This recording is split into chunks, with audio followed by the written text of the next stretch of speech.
শ্রীকান্ত শরৎচন্দ্র চট্টোপাধ্যায়। নমস্কার সকলকে, পিয়া books and টক্স চ্যানেলে জানাই আপনাদেরকে অনেক অনেক স্বাগত। আজ আমি শ্রীকান্তের প্রথম পর্ব আপনাদের কাছে উপস্থাপন করব। আশা করছি আপনাদের ভালো লাগবে, আপনারা শুনতে থাকুন। আমার এই ভবঘুরে জীবনের অপরাহ বেলায় দাঁড়াইয়া ইহারই একটা অধ্যায় বলিতে বসিয়া আজ কত কথাই না মনে পড়িতেছে। ছেলেবেলা হইতে এমনি করিয়াই তো বুড়া হইলাম।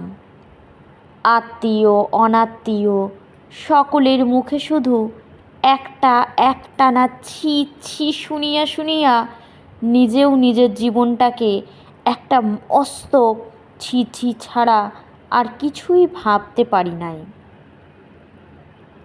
কিন্তু কি করি যে জীবনের প্রভাতেই এই সুদীর্ঘ ছি ছির ভূমিকা চিহ্নিত হইয়া গিয়াছিল। বহু কালান্তরে আজ সেই সব স্মৃত ও বিস্মৃত কাহিনীর মালা গাঁথিতে বসিয়া যেন হঠাৎ সন্দেহ হইতেছে, এই ছি ছিটা যত বড় করিয়া সবাই দেখাইয়াছে হয়তো ঠিক তত বড়ও ছিল না।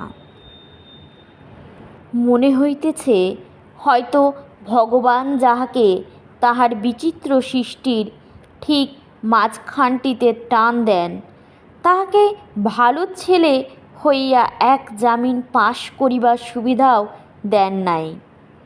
গাড়ি পালকি চড়িয়া বহু লোক লস্কর সমভিব্যাহারে ভ্রমণ করিয়া তাহাকে কাহিনী নাম দিয়া ছাপাইবার অভিরুচিও দেন নাই।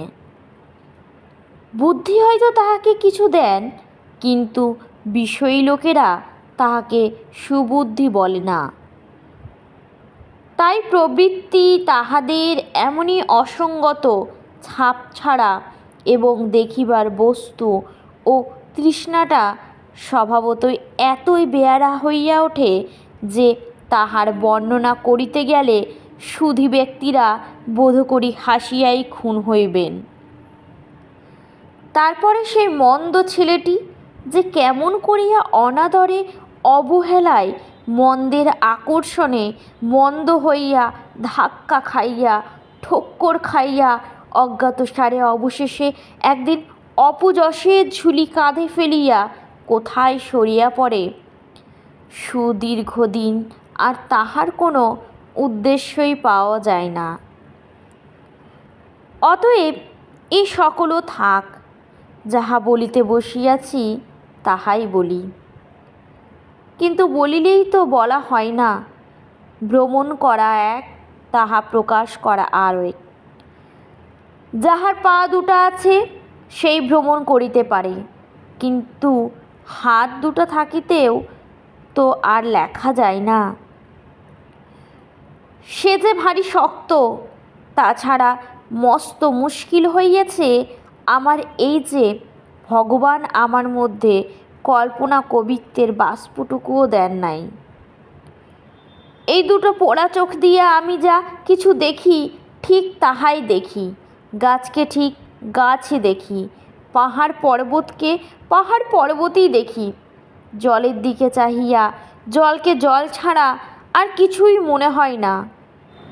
আকাশে মেঘের পানে চোখ তুলিয়া রাখিয়া ঘাড়ে ব্যথা করিয়া ফেলিয়াছি, কিন্তু যে মেঘ সেই মেঘ।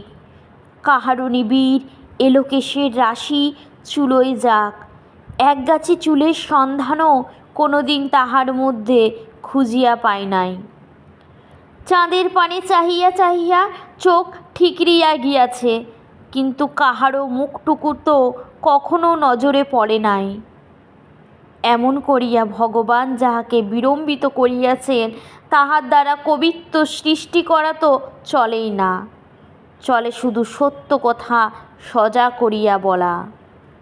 অতএব আমি তাহাই করিব। কিন্তু কি করিয়া ভবঘুরে হইয়া পড়িলাম সে কথা বলিতে গেলে প্রভাত জীবনে এ নেশায় কে মাতাইয়া দিয়াছিল তাহার একটু পরিচয় দেওয়া আবশ্যক। তাহার নাম ইন্দ্রনাথ। আমাদের প্রথম আলাপ একটা ফুটবল ম্যাচে। আর সে বাঁচিয়ে আছে কিনা জানি না, কারণ বহু বৎসর পূর্বে একদিন অতি প্রত্যুষে ঘর বাড়ি বিষয় আশয় আত্মীয় স্বজন সমস্ত পরিত্যাগ করিয়া সেই যে এক বস্ত্রে সে সংসার ত্যাগ করিয়া চলিয়া গেল, আর কখনো ফিরিয়া আসিল না। উফ, সে দিনটা কি মনেই পড়ে। স্কুলের মাঠে বাঙালি ও মুসলমান ছাত্রদের ফুটবল ম্যাচ। সন্ধ্যা হয় মগ্ন হইয়া দেখিতেছি, আনন্দের সীমা নাই। হঠাৎ, ওরে বাবা, এ কী রে! চটাপট শব্দ এবং মার শালাকে, ধরো শালাকে। কি একরকম যেন বিহ্বল হইয়া গেলাম। মিনিট 2-3। ইতিমধ্যে কে যে কোথায় অন্তর্ধান হইয়া গেল ঠাহর পাইলাম না।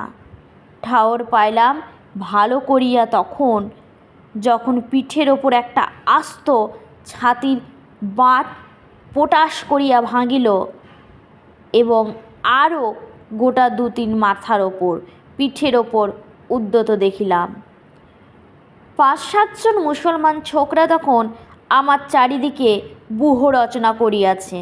পালাইবার এতটুকু পথ নাই। আরও একটা ছাতির বাট, আরও একটা। ঠিক সেই মুহূর্তে যে মানুষটি বাহির হইতে বিদ্যুৎ গতিতে ব্যূহ ভেদ করিয়া আমাকে আগলাইয়া দাঁড়াইল, সেই ইন্দ্রনাথ। ছেলেটি কালো, তাহার বাঁশির মতো নাক, প্রশস্ত সুডোল কপাল, মুখে 2-4টা বসন্তের দাগ। মাথায় আমার মতোই, কিন্তু বয়সে কিছু বড়। কহিল, ভয় কি? ঠিক আমার পিছনে পিছনে বেরিয়ে এসো। ছেলেটির বুকের ভিতর সাহস এবং করুণা যাহা ছিল, তাহা সুদুর্লভ হইলেও অসাধারণ হয়তো নয়, কিন্তু তাহার হাত দুখানি যে সত্যই অসাধারণ তাহাতে লেশমাত্র সন্দেহ নেই। শুধু জোরের জন্য বলিতেছি না, সে দুটি দৈর্ঘ্য তাহার হাঁটুর নিচে পর্যন্ত পড়িত। ইহার পরম সুবিধা এই যে, যে ব্যক্তি জানিত না, তাহার কস্মিন কালেও এই আশঙ্কা মনে উদয় হইতে পারে না যে বিবাদের সময় ওই খাটো মানুষটি অকস্মাৎ হাত 3 লম্বা একটা হাত বাহির করিয়া তাহার নাকের ওপর এ আন্দাজের মুষ্টাঘাত করিবে। সে কি মুষ্টি, বাঘের থাবা বলিলেই হয়। মিনিট 2-এর মধ্যে তাহার পিঠ ঘেঁষিয়া বাহিরে আসিয়া পড়িলাম। ইন্দ্র বিনা আড়ম্বরে কহিল, পালা। ছুটিতে শুরু করিয়া কহিলাম, তুমি? সে রুক্ষভাবে জবাব দিল, তুই পালা না, গাধা কোথাকার। গাধাই হই আর যাই হই। আমার বেশ মনে পড়ে, আমি হঠাৎ ফিরিয়া দাঁড়াইয়া বলিয়াছিলাম, না। ছেলেবেলা মারপিট কে না করিয়াছে, কিন্তু পাড়াগাঁয়ের ছেলে আমরা। মাস 2-3 পূর্বে লেখাপড়ার জন্য শহরে পিসিমার বাড়ি আসিয়াছি। ইতিপূর্বে এইভাবে দল বাঁধিয়া মারামারিও করি নাই। এমন আস্ত 2টা ছাতির বাট পিঠের ওপরও কোনো দিন ভাঙে নাই। তথাপি একা পালাইতে পারিলাম না। ইন্দ্র একবার আমার মুখের প্রতি চাহিয়া কহিল, না, তবে কি? দাঁড়িয়ে মার খাবি নাকি? ওই দিক থেকে আসছে ওরা। আচ্ছা, তবে খুব কষে দৌড়া। এই কাজটা বরাবরই খুব পারি। বড় রাস্তার ওপরে আসিয়া যখন পৌঁছানো গেল, তখন সন্ধ্যা হইয়া গিয়াছে। দোকানে দোকানে আলো জ্বলিয়া উঠিয়াছে এবং পথের ওপর মিউনিসিপ্যালিটির কেরোসিন ল্যাম্প লোহার থামের ওপর এখানে একটা আর ওখানে একটা জ্বালা হইয়াছে। চোখের জোর থাকলে একটার কাছে দাঁড়াইয়া আরও একটা দেখা যায় না, তা নয়। আততায়ী শঙ্কা আর নেই। ইন্দ্র অতি সহজ স্বাভাবিক গলায় কথা কহিল। আমার গলা শুকাইয়া গিয়াছিল, কিন্তু আশ্চর্য, সে এতটুকু হাঁপায় নাই। এতক্ষণ যেন কিছুই হয় নাই, মারে নাই, মার খাই নাই, ছুটি আসে নাই, না কিছুই নয়। এমনইভাবে জিজ্ঞাসা করিল, তোর নাম কি রে? শ্রীকান্ত। শ্রীকান্ত? আচ্ছা, বলিয়া সে তাহার জামার পকেট হইতে এক মুঠো শুকনো পাতা বাহির করিয়া কতকটা নিজের মুখে পুড়িয়া দিল, কতকটা আমার হাতে দিয়া বলিল, বেটাদের খুব ঠুকেছি চিব। এ কি সিদ্ধি? আমি অত্যন্ত বিস্মিত হইয়া কহিলাম, সিদ্ধি? এ আমি খাইনি। সে ততোধিক বিস্মিত হইয়া কহিল, খাসনে? কোথাকার গাধারে? বেশ নেশা হবে, চিবিয়ে ফেল। নেশা জিনিসটার মাধুর্য তখন তার জানি নাই, তাই ঘাড় নাড়িয়া ফিরাইয়া দিলাম। সে তাহাও নিজের মুখে দিয়া চিবাইয়া গিলিয়া ফেলিল। আচ্ছা, তাহলে সিগারেট খা, বলিয়া আরও একটা পকেট থেকে গোটা 2 সিগারেট দেশলাই বাহির করিয়া একটা আমার হাতে দিয়া অপরটা নিজের ধরাইয়া ফেলিল। তারপরে তাহার 2 করতল বিচিত্র উপায়ে জড়ো করিয়া সেই সিগারেটটিকে কলিকার মতো করিয়া টানিতে লাগিল। বাপ রে, সে কি টান! একটানে সিগারেটের আগুন মাথা হইতে তলায় নামিয়া আসিল। চারিদিকে লোক। আমি অত্যন্ত ভয় পাইয়া গেলাম। সভয়ে প্রশ্ন করলাম, চুরুট খাওয়া কেউ যদি দেখে ফেললেই বা সবাই জানে, বলিয়া স্বচ্ছন্দে সে টানিতে টানিতে রাস্তার মোড় ফিরিয়া আমার মনের ওপর একটা প্রগাঢ় ছাপ মারিয়া দিয়া আরও একদিকে চলিয়া গেল।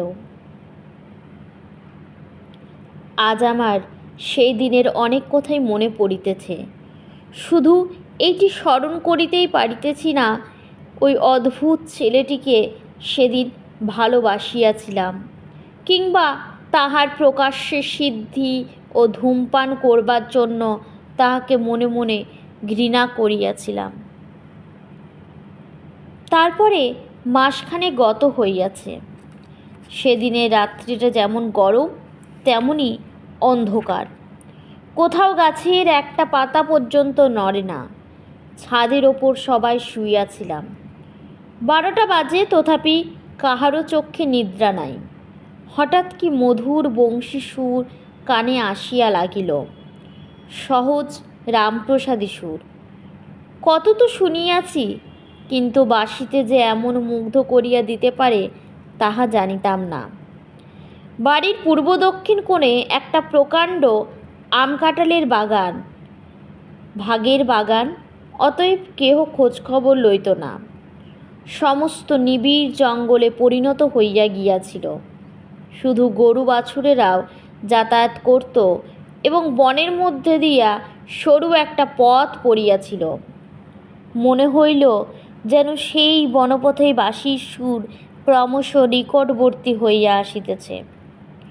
পিসিমা উঠিয়া বসিয়া তাহার বড় ছেলেকে উদ্দেশ্য করিয়া কহিলেন, হারে নবীন, বাঁশি বাজাই কে? রায়দের ইন্দ্র নাকি? বুঝিলাম ইহারা সকলেই সেই বংশীধারীকে চেনেন।